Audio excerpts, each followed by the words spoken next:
జబర్దస్త్ విషయానికి వస్తే అంటే శంకర్ గారు బాబాయ్ బాబాయ్ అనేసి పిలుస్తూ ఉంటారు కదండి. ఒకసారి ఒక స్కిట్లో మీరు గొడవ పడినట్టు ఉంది సార్. దాని వెనకాల అది నిజంగానే స్కిట్టా లేకపోతే రియల్గా ఏమన్నా? యాక్చువల్లీ అదొక జంగిల్ స్కిట్. ఓకే. ఆ స్కిట్ వల్లే ఈరోజు నా పేరు వరల్డ్ వైడ్లో జబర్దస్త్ చూస్తున్న వాళ్ళందరికీ అపారం తెలిసింది. ఆ ఒక్క స్కిట్టు ఎంటైర్ నా లైఫ్ని మార్చడానికి, నాకు బూమింగ్ రావడానికి, ఒక బ్రేక్ లాంటిది రావడానికి ఆ స్కిట్ ఏంటంటే ప్లాన్ చేసాం. అది ఎలా ప్లాన్ చేసామంటే శకలక్ శంకర్ జనరల్గా మీరు రెగ్యులర్గా స్కిట్లు చూసే వాళ్ళకి మాట్లాడుతూ తప్పని ఇలా కొడుతుంటాడు.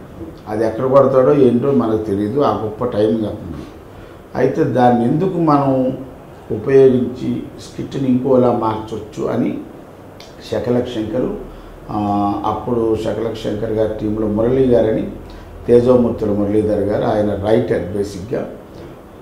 ఆయన ఇప్పుడు పటాస్కి వాటికి రాస్తున్నటువంటి సాయి వాళ్ళిద్దరూ కూర్చొని శంకర్ చెప్పినట్టుగా ఒక స్కిట్ తయారు చేశారు. స్కిట్ ఏంటంటే శకలక్ శంకర్ క్యారెక్టరు లైన్, నేనేమో ఏనుగు. చాలా జంతువులు ఉంటాయి కదా అడవుల్లో. జనరల్గా ఏంటంటే ప్రెసిడెంట్ అవ్వాలనే కోరిక అందరికీ ఉంటుంది, కానీ ఎవరు బయటపడరు జంగిల్లో. అలాగ ఒక ఏనుగు నేను అనుకుంటాను, కుందేలు అనుకుంటుంది, తోడేలు అనుకుంటుంది, నక్క అనుకుంటుంది, ఇంకా అన్ని వాటినాడు అన్ని జంతువులు అనుకుంటాయి, కానీ ఎవరు ఎదిరించరు. నేను మాత్రం కొద్దిగా ఎదిరిస్తాను. ఆ ఎదిరించే నేపథ్యంలో ఏమైందంటే శకలక్ శంకర్ రావడం, కొరడాతో కొడతారు. ఫస్ట్ కొట్టాడు ఊరుకున్నా, రెండోసారి కొట్టాడు ఊరుకున్నా, మూడోసారి కొట్టినప్పుడు నీకు అబ్బా బేవర్స్ నా కొడక, ఇదేంటి కామెడీ అనుకుంటున్నావు ఏంటనుకున్నావు, కొడతావంటే సారీ మురళీ గారు నేను చేయను అని బయటకు వెళ్ళిపోవడం. అంటే స్టేజ్ దిగి కిందకి రావడం, నేను ఏడవటం, మేడం గారు షాకు, బాబు గారు షాకు. మేడం గారు అయితే ఏకంగా అప్పారావు గారికి మంచినీళ్ళు ఇవ్వండి అనడం, అక్కడే ఉన్న ఏడుకొండల గారు మరింత షాకులో ఉండడం. చివరి నిమిషంలో ఇంప్రవైజ్ మీద ఇంప్రవైజ్ వెళ్ళిపోయి ఒక బూటు విసిరేంతవరకు వెళ్ళిపోయింది. చూసే వాళ్ళకి నిజంగా ఫ్లోర్లో గొడవ జరుగుతుందని అప్పుడు దాకా షాక్లో ఉన్న ఏడుకొండల గారు కానీ, మేడం గారు కానీ, బాబు గారు కానీ అందరూ షాక్లో అయ్యారు. ఆ తర్వాత తెలిసింది ఏంటంటే అది కామెడీ. అక్కడ ఉన్న వాళ్ళకి ఎవరికి తెలియదు, తెలిసి మనం చేయలేము. ఓకే, సర్ప్రైజ్ చేసి. కామెడీ ఏంటంటే మనం సీరియస్లోనే చేయాలి.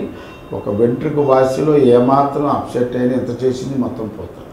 అది నా అదృష్టం ఏంటంటే నేను కూడా కళ్ళ నీళ్ళు పెట్టుకున్నాను. యాజ్ పర్ స్క్రిప్ట్లో లేదు, బట్ అంత ఇంప్రవైజ్ చేసి అంత ఏడ్చా. మేడం ఏంటి మేడం మీరు ఎవరు డబ్బులు ఇస్తారని చూస్తే కొడతాడేంటండి. అలాగ ప్రజల్ని నమ్మించగలిగాం, జడ్జెస్ని ఇంప్రెస్ చేయగలిగాం, అక్కడ ఉన్న డైరెక్టర్ గారిని ఇంప్రెస్ చేయగలిగాం. కాబట్టి ఈరోజు మీ ముందుకి ఇంటర్వ్యూకి రావడానికి కూడా ప్రధాన కారణం కూడా అదే ఈరోజు చెప్తాను. Please subscribe. Please do subscribe. Please subscribe. Please subscribe. Please subscribe to our YouTube channel.